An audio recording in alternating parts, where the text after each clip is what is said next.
A cause for celebration, Marian High School hosted its very first Culture Day.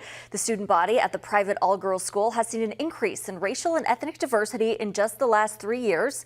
Our 6 News' Johan Marian was at the celebration and spoke to students who are spreading inclusivity. Many students today at Marian High School created a space for their peers to feel a sense of belonging. But for some students, it was an opportunity for them to share a part of their lives. From lively music to dancing to food, students walked out of their gymnasium learning something new. A great opportunity to teach others, and I was just super excited. Some students shared a piece of their culture and the country they're from with their classmates. Bana Kakish spent days and nights preparing for this day.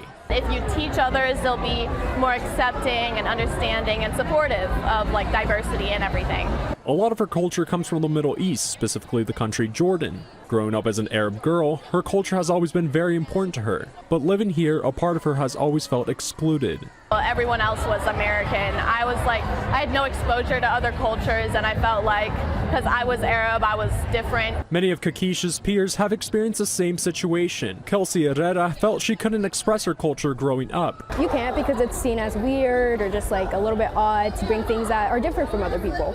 However, the school is trying to build a more inclusive atmosphere. This day was representative of that. In the last 3 years, the school has seen a 25% increase in its racial and ethnic diversity. So diversity has got a lot of different definitions.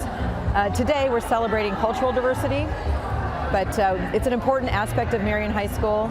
Michelle Ernst is the president of Marian High School. She told 6 News they're offering diversity programs and tuition reduction assistance to welcome any student of any background. We work with everybody to make it affordable, make it accessible. For Kakish, it's important to her that schools like Marian are becoming more diverse. It's more inclusive, made people feel more comfortable. So I feel like it's super important for other schools to also be diverse.